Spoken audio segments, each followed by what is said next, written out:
April 17, 2024. Forward operating base near Berdiansk, Zaporizhzhia Oblast, southeastern Ukraine.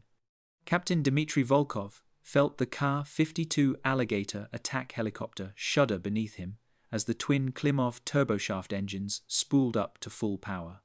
Through his helmet-mounted display, the pre-dawn darkness transformed into a green-tinted landscape of thermal signatures and targeting reticles. His co-pilot, Lieutenant Sergei Markov, ran through the final checklist with mechanical precision, his voice crackling through the intercom over the rising whine of the rotors. Weapons systems armed, navigation online, we're clear for takeoff, Captain. Volkov nodded, his gloved hand resting on the collective. This was their third sortie in as many days reconnaissance and ground support along the contested front line 20 kilometers north.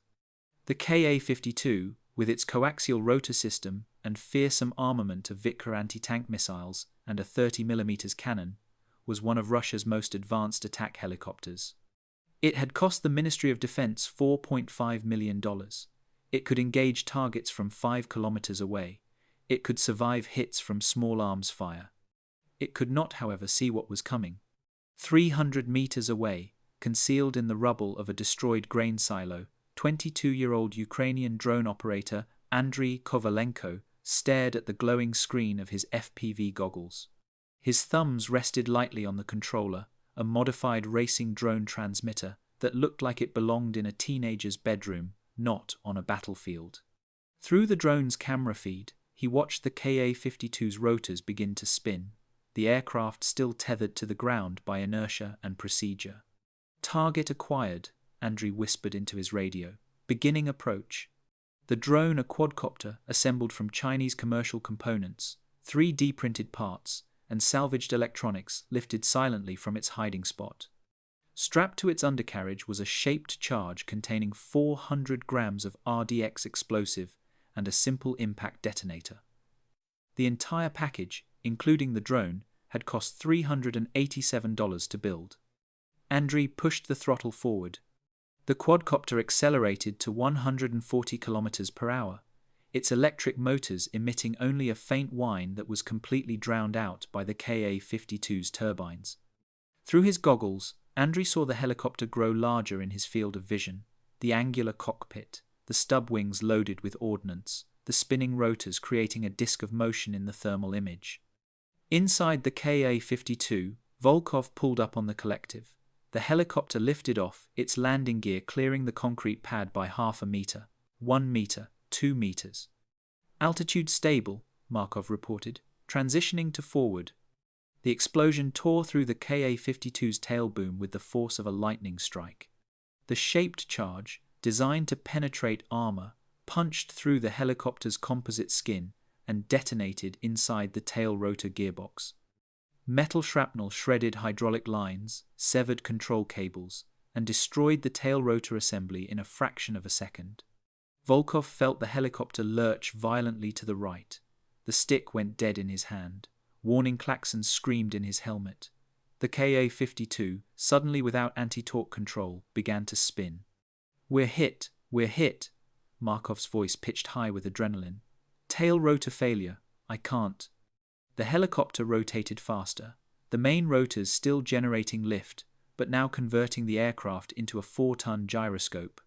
Volkov slammed his hand on the emergency power cutoff, trying to kill the engines before the centrifugal force tore the helicopter apart. Too late. The Ka-52 tilted past 45 degrees, then 90, the rotor disc now parallel to the ground.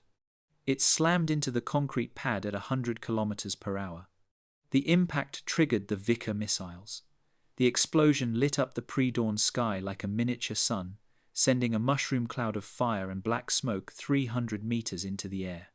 Secondary explosions followed as ammunition cooked off, turning the $4.5 million attack helicopter into a funeral pyre of twisted metal and burning fuel. 300 meters away, Andriy Kovalenko pulled off his FPV goggles. His hands were shaking. On the ground beside him, the drone controller's screen had gone black, the quadcopter destroyed in the blast it had caused. "Confirmed kill," he said into the radio, his voice barely steady. "Target destroyed." 6 months earlier, October 2023. Underground workshop in Dnipro, central Ukraine. The basement smelled of solder flux, lithium polymer batteries, and strong coffee. Yuri Bondarenko, a 34-year-old electrical engineer who had spent his pre-war weekends racing FPV drones through abandoned factories, held up a carbon fiber quadcopter frame and examined it under the harsh LED worklight. Beside him, former Ukrainian Air Force technician Alexander Petrov sketched modifications on a grease-stained notepad. "The problem," Yuri said, rotating the frame in his hands, "is payload capacity versus flight time. We add too much explosive, the motors burn out before we reach the target. Too little, and we're just annoying them." Alexander tapped his pencil against the notepad. "What about the racing frames, the ones designed for freestyle? They're built to carry GoPros and still pull 5Gs. Yuri nodded slowly. The idea had merit.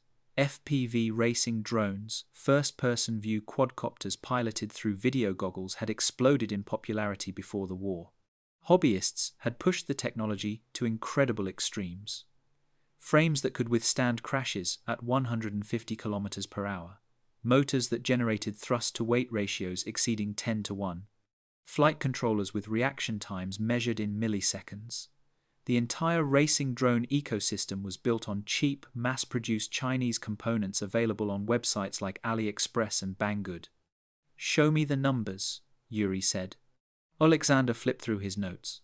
Standard 5-inch racing quad, 4,207 motors, 2,400 kilovolts, 6-cell lithium polymer battery, total thrust, 7.2 kilograms. Empty weight, 650 grams. That gives us a theoretical payload capacity of 6.5 kilograms, Yuri finished. More than enough for a shaped charge and detonator. They had been working on drone warfare applications since the invasion began. Ukraine's military had quickly adopted commercial quadcopters for reconnaissance and artillery spotting. DJI Mavics and Autel drones became as essential as rifles. Then came the bomber drones, larger hexacopters and octocopters, modified to drop grenades and mortar rounds on Russian positions. But those were slow, vulnerable to jamming, and expensive. What Yuri and Alexander envisioned was different. Faster, deadlier. "The Russians are getting better at shooting down our reconnaissance drones," Alexander said, "but an FPV racing quad at full throttle? That's a 140 km/h missile with a human brain guiding it. No radar signature, no heat signature, just a tiny quadcopter that sounds like an angry hornet." Yuri set down the frame and pulled up a video on his laptop helmet camera footage from his racing days. The drone screaming through a concrete tunnel at speeds that made the walls blur. "We used to fly these through gaps the size of a car window, at full speed, for fun. Now imagine flying one into a helicopter," Alexander said quietly. The room fell silent except for the hum of soldering irons and the distant rumble of artillery. They both understood what they were proposing. Not just a new weapon, but a fundamental shift in the economics of warfare. A racing drone cost $300 in parts. A shaped charge could be fabricated from artillery shell components for another $80. Total investment, less than $400. A Russian Ka-52 attack helicopter cost $4.5 million. A Mi-8 transport helicopter, $2.8 million. Even a basic Mi-24 gunship ran $1.5 million. The math was obscene. One successful strike represented a return on investment of over 10,000 to 1. "We need to test it," Yuri said finally. "Find a target, something real." 3 weeks later, November 2023, abandoned airfield near Kherson. The wrecked Russian Mi-8 helicopter sat in the middle of the overgrown runway, its fuselage riddled with bullet holes from the fighting that had swept through the region months earlier. Yuri crouched 200 meters away, FPV goggles strapped to his face, controller in his hands. The modified racing drone hovered at eye level, its camera feed crystal clear in the afternoon sun. Alexander stood beside him with a stopwatch. "Whenever you're ready." Yuri took a breath, then slammed the throttle forward. The drone leaped into the air like a startled bird, accelerating so rapidly that the camera feed blurred. He angled it toward the Mi-8, his thumbs making tiny corrections on the stick's muscle memory from hundreds of hours of racing. The helicopter grew larger in his vision. 50 meters, 30, 20. He aimed for the tail rotor gearbox, the most vulnerable point on any helicopter. The drone struck with a metallic crunch, the impact detonator triggering the shaped charge instantly. The explosion was smaller than Yuri had expected, a sharp crack rather than a thunderous boom, but when the smoke cleared, the Mi-8's tail boom had a hole the size of a dinner plate punched clean through it. Alexander stared at the stopwatch. 7 seconds. From launch to impact, 7 seconds. They looked at each other, the implications sinking in. 7 seconds was faster than most pilots could react, faster than most defensive systems could engage. And the drone had been nearly invisible until the moment of impact, just a small, fast-moving object that radar would dismiss as a bird. "We need to show this to command," Alexander said, immediately. Within 2 weeks, Yuri and Alexander were training the first team of FPV kamikaze drone operators. Within a month, the drones were being deployed to frontline units. Within 2 months, they had their first confirmed kill, a Mi-24 gunship caught during landing approach near Bakhmut. The age of the $400 helicopter killer had begun. February 2024. Russian military briefing room, undisclosed location near Rostov-on-Don. Colonel Viktor Sokolov stood before the digital display, showing a map of the southern front, red icons marking the locations of destroyed aircraft. 7 helicopters in 3 months. 3 K-52 seconds, 2 Mi-8 seconds, 1 Mi-24, and 1 Mi-28. Combined value, over $25 million. Combined crew casualties, 11 dead, 6 critically injured. The cause of destruction, marked in the reports with clinical precision: small unmanned aerial vehicle, impact during takeoff, landing phase. "They're hunting us at our most vulnerable," Sokolov said, his voice tight with frustration. "The drones wait near our forward bases, hidden in rubble or vegetation. The operators watch through cameras. When we spool up engines, when our wheels leave the ground, that's when they strike." A major from air defense raised his hand. "Why can't our systems detect them? We have Pantsir S-1 units at every forward base." Sokolov pulled up a technical analysis on the screen. The drones are too small and too fast. Radar cross-section is minimal, comparable to a large bird. By the time the system identifies it as a threat and tracks it, the drone has already covered 200 meters. At 140 kilometers per hour, that's 5 seconds. Not enough time for automated engagement. "What about jamming?" another officer asked. "Ineffective. These aren't GPS-guided or autonomous drones.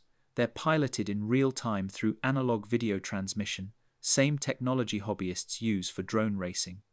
The video signal is line of sight, frequency hopping, and requires minimal bandwidth. Our jamming systems are designed for military-grade digital communications, not hobbyist equipment operating on the 5.8 GHz band." The room fell silent. The implications were staggering. Russia's military had invested billions in advanced helicopters, sophisticated avionics, and layered air defense systems. Ukraine was defeating them with modified toys. "What are our options?" the general at the head of the table asked. Sokolov advanced to the next slide. "We've implemented several countermeasures. First, extended security perimeters around forward bases, sniper teams positioned to engage drone operators. Second, rapid takeoff and landing procedures minimize time in the vulnerable hover phase. Third, deployment of additional short-range air defense, including shoulder-fired systems and automated gun platforms." And the effectiveness? Sokolov hesitated. Limited. The Ukrainians adapt quickly. They've started using multiple drones in coordinated attacks, one as a decoy, others for the actual strike. They operate from greater distances using signal boosters. Some operators work from moving vehicles, making them harder to locate and target. The general leaned back in his chair. "So, we're losing a multi-million-dollar helicopter every 2 weeks to devices that cost less than a soldier's monthly salary." "Yes, sir." March 2024. Ukrainian forward position, Zaporizhzhia front. Andriy Kovalenko had become one of Ukraine's most successful FPV drone operators, with 3 confirmed helicopter kills and dozens of successful strikes on ground vehicles and fortifications. He sat in the back of a modified civilian van, surrounded by screens, batteries, and racks of drones in various states of assembly. His call sign was Shershin Hornet. His teammate, Maxim, was assembling a new drone from a plastic storage bin filled with components. "This one has the upgraded motors," he said, snapping the carbon fiber arms into the frame. "Should give us another 20 kilometers per hour." Andriy studied the tactical map on his laptop. Intelligence had identified a Russian helicopter staging area 15 kilometers east, a temporary forward base where Ka-52 seconds refueled and rearmed between missions. Satellite imagery showed 3 helicopters on the ground with regular flight operations throughout the day. "High-value target," Andriy murmured, "but also high risk. They'll have air defense." "They always have air defense," Maxim replied, connecting the flight controller to the frame. "Hasn't stopped us yet." It was true. The FPV kamikaze drones had proven nearly unstoppable once airborne. Their small size made them almost invisible to radar. Their speed made them impossible to intercept with conventional weapons. Their analog control system was immune to electronic warfare. And most importantly, their cost meant that Ukraine could afford to lose dozens in exchange for a single successful strike. The economics were brutal and undeniable. Ukraine could build 50 FPV kamikaze drones for the cost of one Javelin anti-tank missile.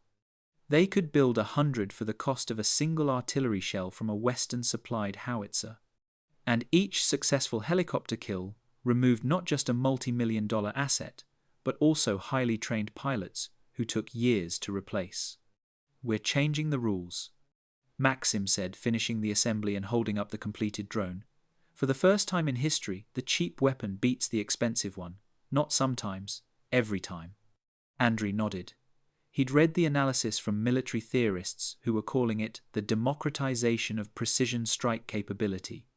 For centuries, warfare had been dominated by whoever could afford the most expensive weapons: castles, cannons, battleships, fighter jets. The side with more money usually won. But drone technology had inverted that equation. A teenager with a 3D printer and access to AliExpress could now build a weapon system capable of destroying equipment that required billions in research and development, sophisticated manufacturing facilities, and years of pilot training. "The Russians are trying to adapt," Andriy said. "They're changing their procedures, adding defenses." "Let them," Maxim replied, loading the drone into a transport case. "We'll adapt faster." That's the advantage of fighting with $400 drones instead of $4.5 million helicopters.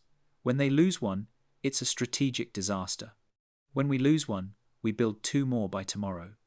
That night, Andriy and his team moved into position near the Russian staging area. They set up in an abandoned farmhouse, camouflaging the van and establishing observation posts. Through thermal optics, they watched the helicopters on the ground, waiting for the moment when one would begin its takeoff sequence. At 0347 hours, a Ka-52's engines began to spool up. Andriy pulled on his FPV goggles and picked up the controller. Beside him, Maxim launched the drone from a concealed position in the farmhouse's collapsed barn. The quadcopter rose into the darkness, its camera feed showing the green-tinted landscape through night vision. "Target acquired," Andriy said calmly, beginning attack run. The drone accelerated toward the helicopter, covering the 800 meters in less than 20 seconds. Andriy saw the Ka-52 lift off, saw the moment of vulnerability as it transitioned from ground to flight. He adjusted his angle, aiming for the tail rotor assembly. Impact. Explosion. The Ka-52 spun violently and crashed back to the pad, erupting in flames. Andriy pulled off his goggles as Maxim began packing equipment for immediate extraction. Through the farmhouse window, they could see the orange glow of the burning helicopter lighting up the horizon. "That's 4, Maxim said quietly. Andriy didn't respond. He was already thinking about the next target, the next mission, because that was the other advantage of asymmetric warfare. The expensive side had to win every time. The cheap side only had to win once. April 2024, Pentagon Briefing Room, Arlington, Virginia. Lieutenant Colonel Sarah Chen of the Defense Intelligence Agency advanced the presentation slide, showing grainy footage of a quadcopter slamming into a Russian helicopter. The explosion played in slow motion for the assembled officers and defense analysts, each frame a testament to the revolution unfolding 8,000 kilometers away. What you're witnessing, Chen said, represents a fundamental paradigm shift in military aviation. Since the helicopter's introduction in the Korean War, rotary-wing aircraft have been vulnerable primarily to surface-to-air missiles, anti-aircraft artillery, and enemy fighters. Systems costing hundreds of thousands to millions of dollars. She clicked to the next slide, a parts list, with prices from Chinese e-commerce sites. Ukraine has now demonstrated that a weapon system costing less than $400 can achieve the same result. The implications extend far beyond the current conflict. A Navy captain raised his hand. What's our vulnerability assessment for US rotary wing assets? Chen pulled up a new slide showing American helicopter inventories. Significant. An AA-64 Apache costs $35 million, a UA-60 Black Hawk, $21 million. A CH-47 Chinook, $39 million. All are vulnerable during takeoff and landing phases to the exact same tactics Ukraine is employing. Our current defensive systems, CIWS, short-range missiles, electronic warfare, are optimized for different threat profiles. Can we adapt our defenses? An Air Force general asked. We're exploring options. Directed energy weapons show promise lasers can engage small, fast-moving targets, but deployment is years away. In the near term, we're looking at procedural changes, rapid takeoff and landing protocols, expanded security perimeters, deployment of counter-drone systems. But fundamentally, we're playing catch-up against a threat that costs almost nothing to deploy. An Army colonel leaned forward. What about offensive applications? Can we replicate this capability? Chen nodded. Already underway. Multiple defense contractors are developing military-grade versions. But here's the paradox. The military versions will cost $50,000 to $100,000 per unit because they'll include encrypted communications, GPS guidance, automated targeting, and other features that actually make them more vulnerable to countermeasures.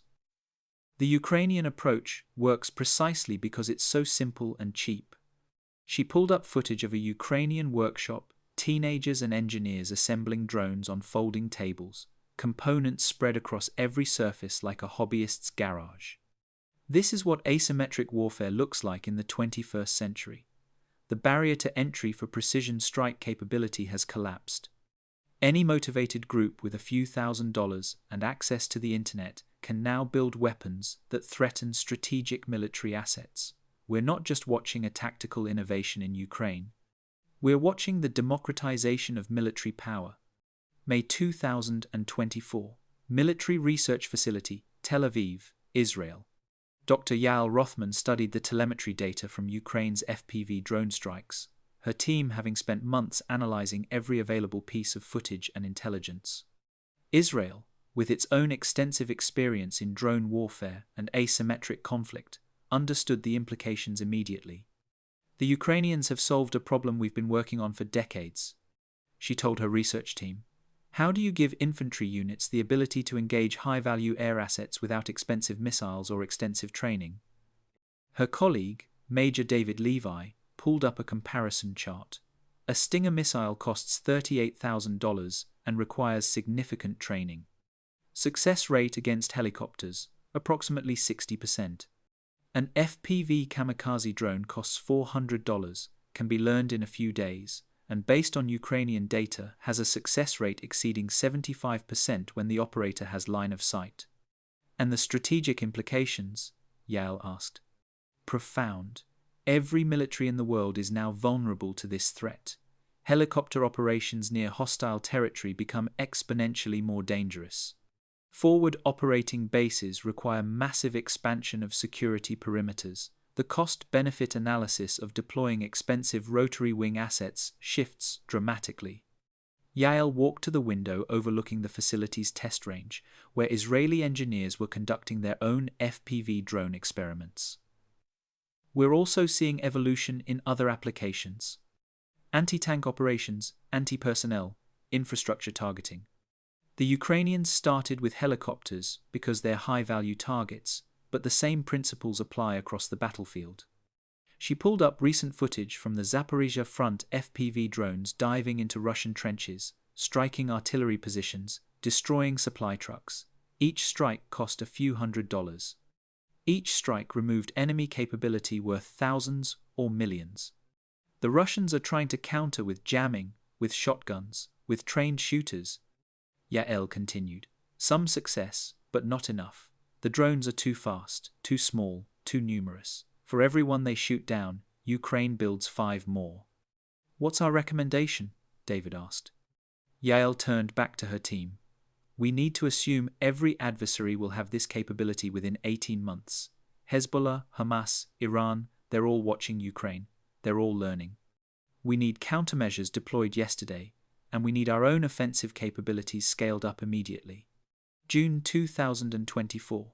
Underground Facility, Tehran, Iran. Commander Reza Ahmadi of the Islamic Revolutionary Guard Corps watched the same Ukrainian drone footage that military analysts worldwide had been studying. Iran had pioneered drone warfare in the Middle East, supplying Hezbollah and other proxies with increasingly sophisticated UAVs. But what Ukraine had demonstrated was something different, not sophisticated, but devastatingly effective. How quickly can we replicate this? He asked his technical team. The lead engineer, a young man who'd studied aerospace engineering in Germany before returning to Iran, pulled up a procurement list. The components are all commercially available. We can source them through intermediaries in China and Turkey. Cost per unit, approximately $600, including our markup. We can begin production immediately. Ahmadi nodded slowly. Iran had been under sanctions for decades, forced to develop asymmetric capabilities to counter technologically superior adversaries. The FPV kamikaze drone was perfect for that doctrine, cheap enough to mass produce, simple enough to train operators quickly, effective enough to threaten American helicopters and Israeli aircraft. Begin production, he ordered. I want 500 units within 3 months, and I want training programs established for our proxy forces. The engineer made notes. Target priorities?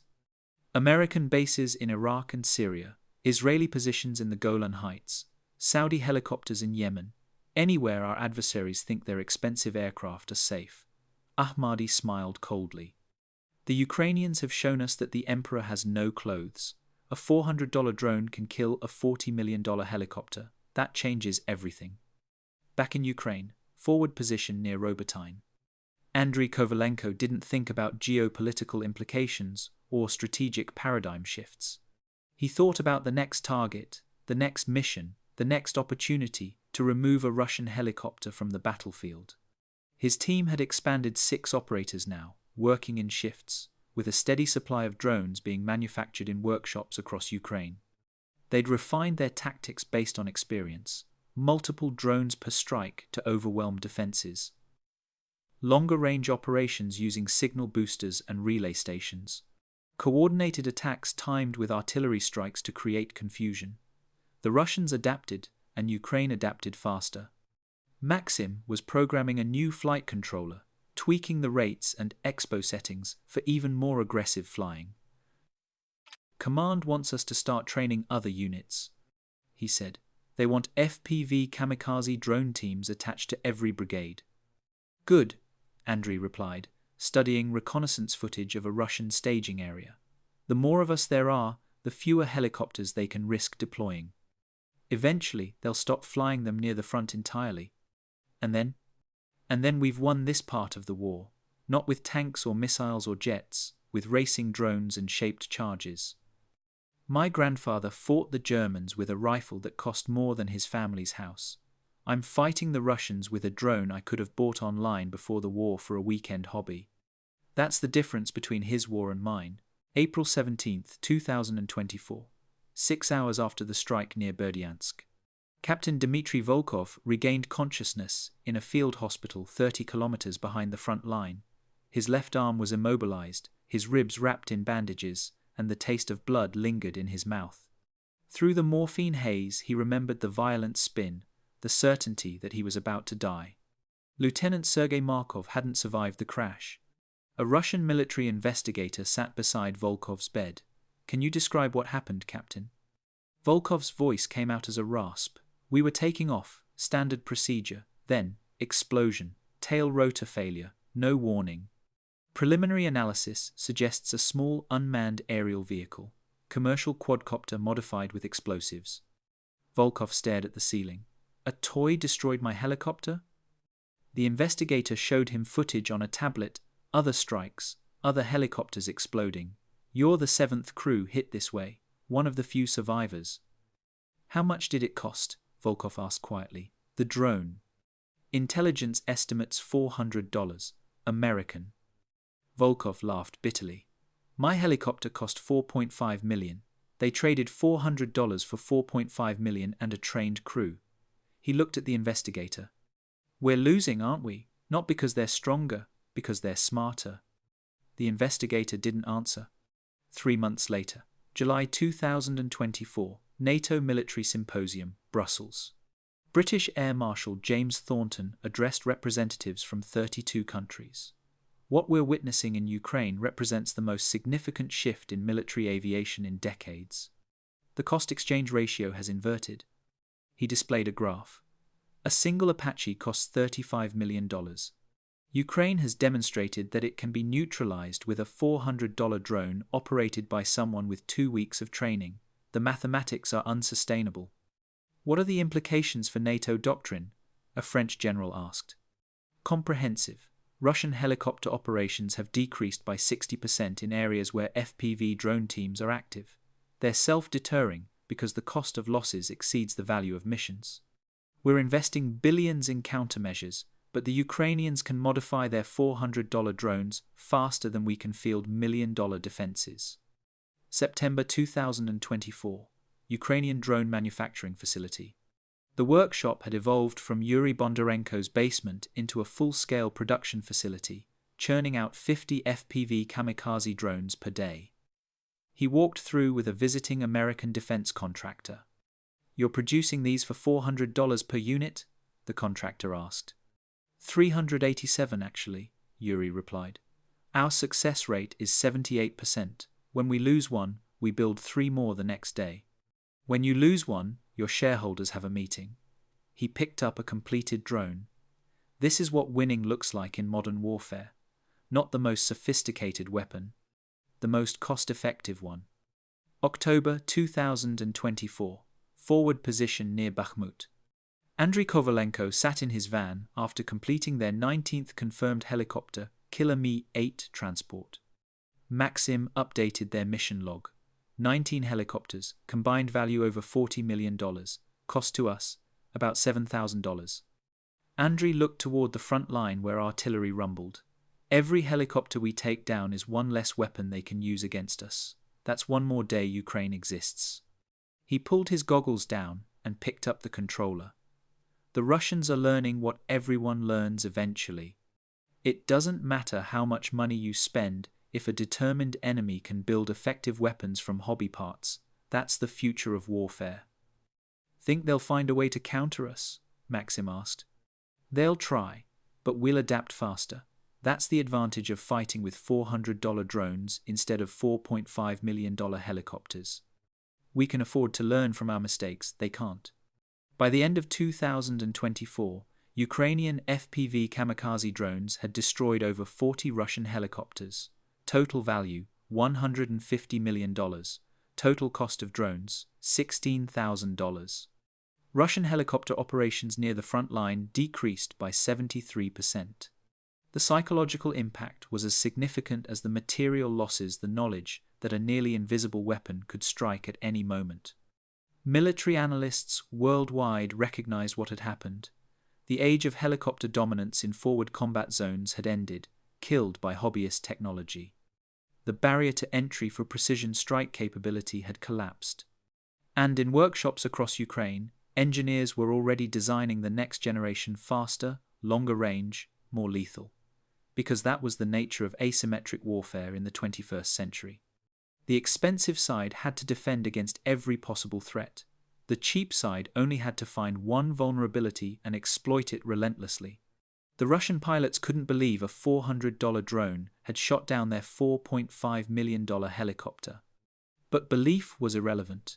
The mathematics were undeniable, and the future of warfare had arrived.